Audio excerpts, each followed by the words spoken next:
Hello, I'm Phyllis Lehrer, a longtime member of the piano department at the Westminster Conservatory. Over the next few months, it will be my pleasure to host a series of teacher talks with conservatory faculty members. These conversations will give you the opportunity to learn more about our accomplished and dedicated faculty and about the conservatory itself. Today, we welcome Craig Levesque, who chairs the Theory and Composition Department and teaches French horn. Great. Thank you for having me. Glad to be here. So Craig, I'm wondering when you started teaching at the conservatory.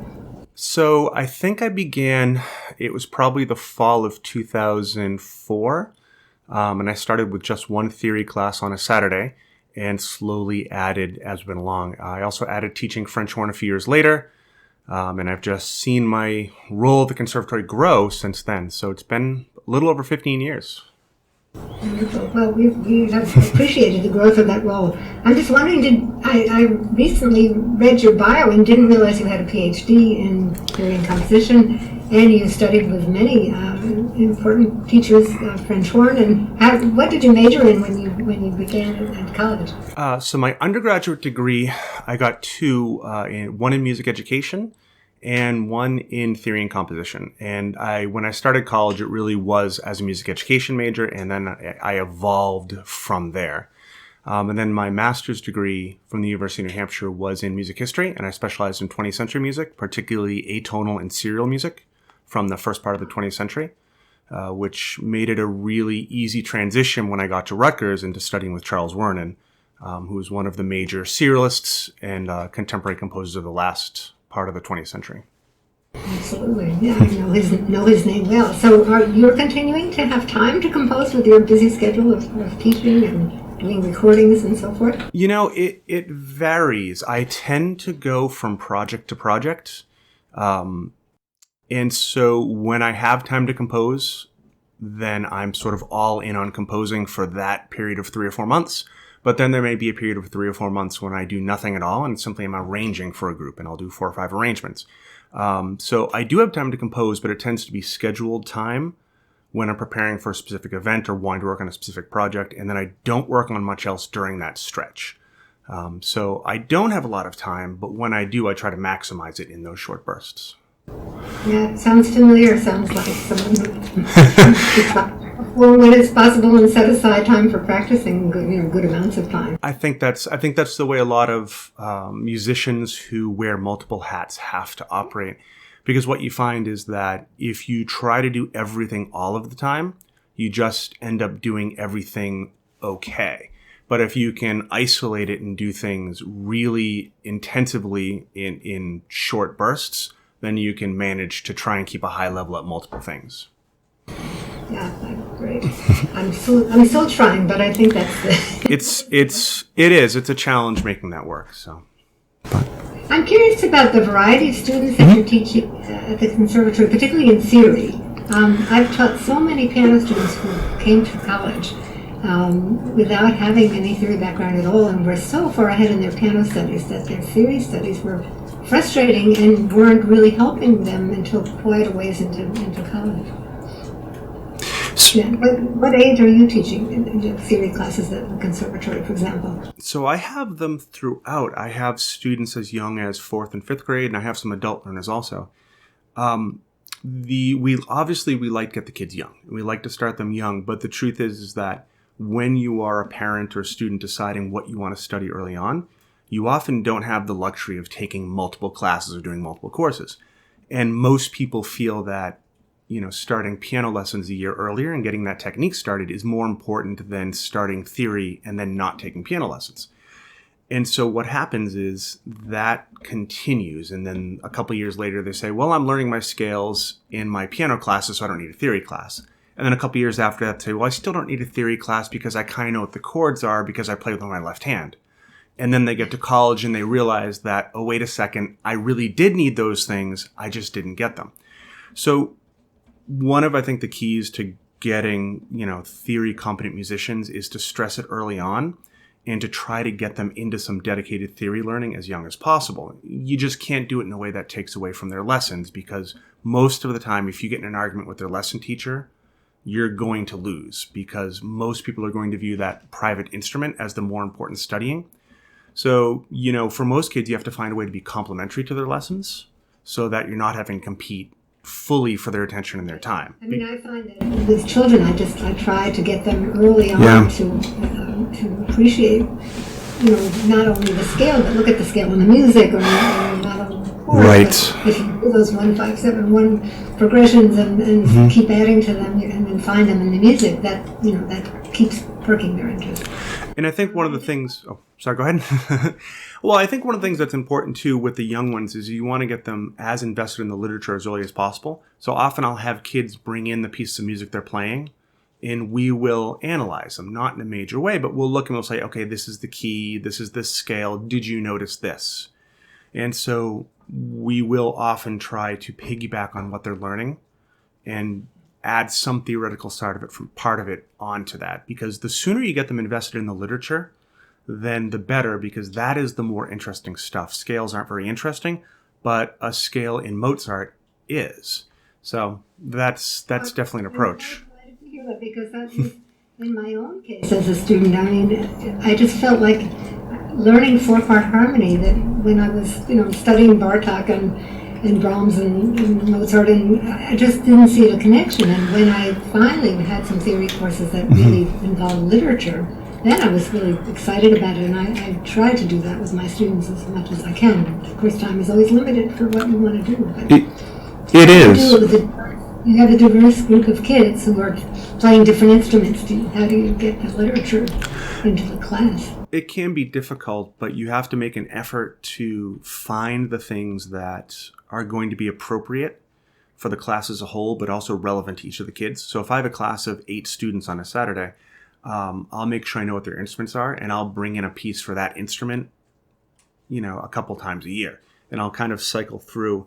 The website IMSLP has been an absolute godsend, because I have at my fingertips PDFs of so many scores. So if I have a student who is a saxophone player, what I might do is I might come in with a little selection from Mussorgsky's Pictures at an Exhibition. Maybe we'll look at the Old Castle, which has a famous saxophone solo.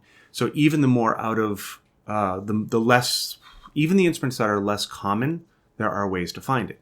If we're doing 4-part harmony, and I have several violin players, and we're doing voice leading, what we might do is we might look at one of the Bach partitas, and then we can look to see how Bach is actually representing all 4 voices within one instrument.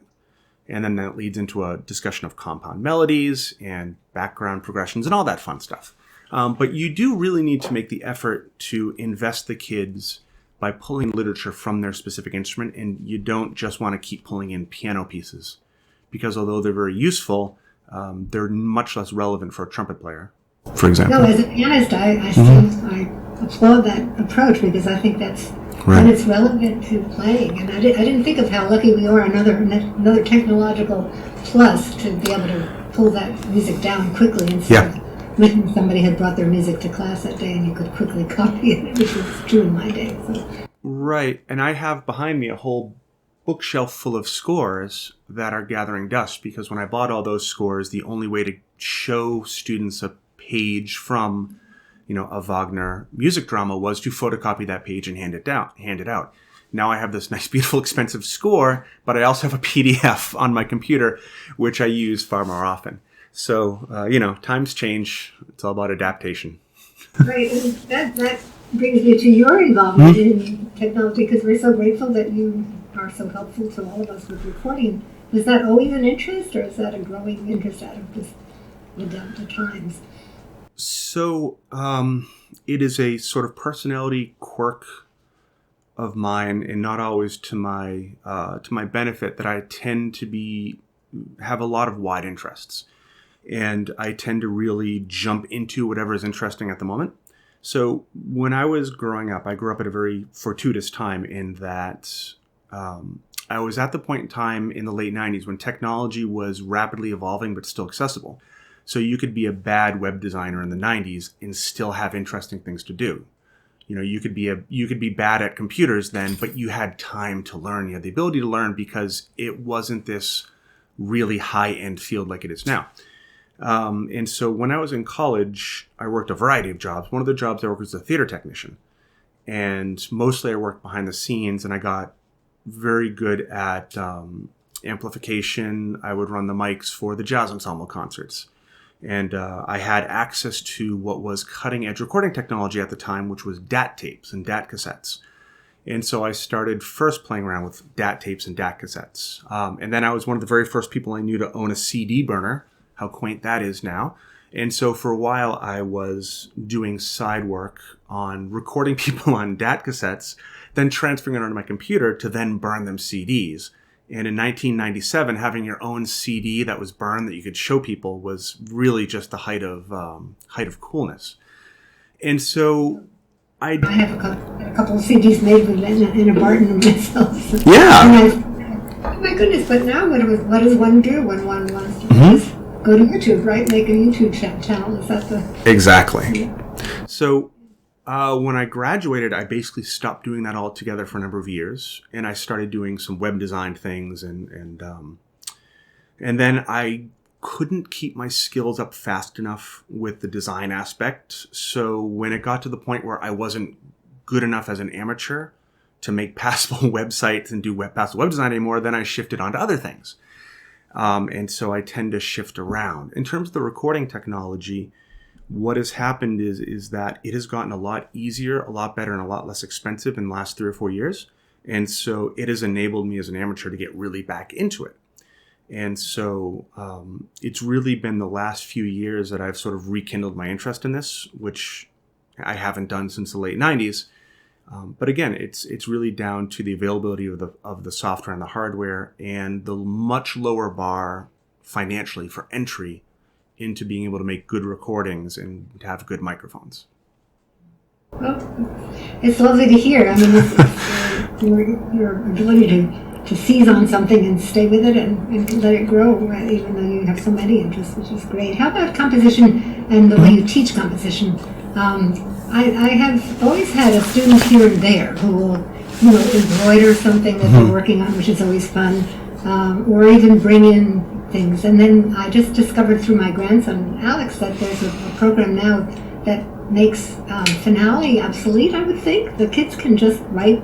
They can play on the keyboard on the computer, and then it writes for them their own composition. I'm sure it's not the same sophistication of Sibelius, but it does it for them. Are you finding that your kids are bringing in more compositions now that they have the technology? Or? Yeah, so what we have is we have kind of a bifurcation of the notation industry, in that we have 3 professional level programs, which would be Sibelius, Dorico, and Finale. And then we have a whole bunch of programs that are aimed towards students and amateurs that are much more user-friendly.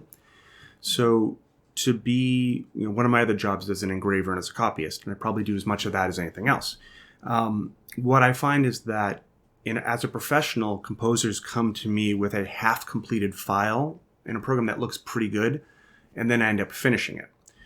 And so we have this differentiation between the professional level software, which is increasingly getting complicated and only used by professionals, in these entry-level programs, like something like MuseScore or NoteFlight. And I love those programs because they're making it much easier for students to write and to compose and to get immediate feedback. So I actually find my students are composing more by using those programs because they're getting the immediate feedback and they can hear immediately how things sound, and they don't have to cross that physical barrier of being able to write it neatly and then find a saxophone player to play it. There are obviously downsides to that also, because those programs don't sound like the real instruments, and you're not really writing for saxophone, for example. You're writing for what the computer thinks a saxophone is going to sound like. But that's a problem we can solve later, right? That's a problem for a later date. The more important thing is to get students involved and invested in writing, and having that immediate feedback is really, really great. So, NoteFlight, MuseScore, there's a few others. They've really been a wonderful thing for the composition world in general. I'm blown away by it. I mean, I didn't realize until through my own family that it was here. And I composed a lot as a child. I improvised a lot, and I hated writing it down. And so little by little, I just stopped doing it, So who knows? Maybe as an adult we can start there too. And you yourself, are you playing a lot of horn these days with COVID-19? How has that changed your professional life as a performer? Normally, during this holiday season, I would have anywhere between 10, 20 jobs lined up between, the random subbing in on third horn in a community orchestra to playing in a church New Year's Eve, Christmas morning. Not New Year's Eve usually, but Christmas Eve, New Year's morning. It's been different. I've had several jobs now where I'm pre-recording hymns that then get merged into other pre-recorded elements. So the organist lays down the track first. He sends it out to the brass players. Then we add in our parts. And then a singer comes in at the end. I've had several jobs like that. I've had a couple of live stream concerts this fall with brass ensemble groups. But it hasn't anywhere near been the volume that you would normally expect. And unfortunately, it's been difficult to keep the endurance that I usually have up in terms of playing for long stretches of time. Because what I find is that there's really no substitute for playing in an ensemble for building up sort of strength. So I can sit at home and I can practice etudes all day long, but there are some things that you just get from playing, surrounded by 4 other horns next to 5 trumpets that does things for your lips and your endurance and your musicality that you just can't get at home. And so that's been unfortunate. And so I miss that. And then there is just a vicarious and real thrill that you get from being on a stage with 50 other musicians playing triple forte and doing all those things that just can't be replicated. But I have enough other things to keep me busy so that hopefully you have all those other musical outlets. Yeah, but, and hopefully if you were to teach, do you teach, or is there a danger in terms of airflow and virus and all that stuff, or not? You mean teaching live? Yeah. So I know some people who are. I have some colleagues who do teach live, and we have things like bell covers, and we have these masks with little holes that you slide your mouthpiece through. And I have decided not to do any of that. And I probably could do it safely, but I've decided simply to not to, and just to play it safe and do everything virtual until then, which has its drawbacks, especially with a brass instrument. Right. When you're trying to teach on horn an edgy sound or a big forte sound, that is going to max out a lot of microphones. Mm-hmm. But if you turn the gain down too low, then you have trouble hearing nuance. And, it's the microphones that are built in just don't have the dynamic range that you need. But you don't want to ask students to go buy an $80 microphone if they don't already have one. So, It's the same problems we're all dealing with. It's just, we have our own twists on it. Let's assume we're going to have, a new normal. And how do you encourage, at what point do you encourage someone to study the French horn? I mean, I've always loved the French horn, but I also, when I was a kid, I heard, it's so difficult and you have to have enough air. And, we were not encouraged to go through that instrument. Right. So the biggest thing is size. The student has to be big enough to hold it. In Europe and in some spots in the United States, they do make small, compact horns. There are these 3/4 sizes. They're about this big, but they're not common in the States. And so as a result, if you hand even an F single horn to a student and they can't hold it and get their arms around, then you've added an extra physical barrier to the instrument that kind of pushes over the top. So not only is it difficult to buzz and to get the right notes, but now they can't even hold the thing properly. So the number one thing is, can they hold the instrument properly? Once you get past that, then we can work with students at almost any age. Now, that said, I do encourage kids to do some other instruments first many times. So trumpet, or there's a Brass for Beginners program that we use. That's the kids playing on a natural trumpet, because the elements that you have to get with the buzz, they're universal throughout the brass instruments. And so sometimes it can be easier to start with something that's easier to hold and to play than it is to start on the French horn. And so I do often encourage students to do that. Oh, that makes a lot of sense. I've always wondered about that. To circle back around, sorry, my phone's ringing. To circle back around your initial question, though, most kids are starting French horn by the 5th grade. Some I have started as young as 3rd grade. with a student who was both incredibly dedicated and incredibly large.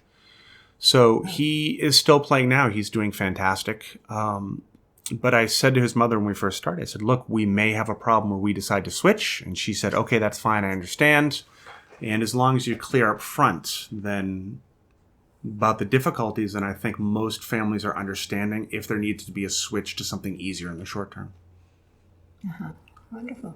And something like ear training, does that get attached to theory only, or is that part of giving lessons on your own instrument? It should be, but most people have a real difficult time figuring out how to fit it in addition to the scales and the regions pieces and the other technical things.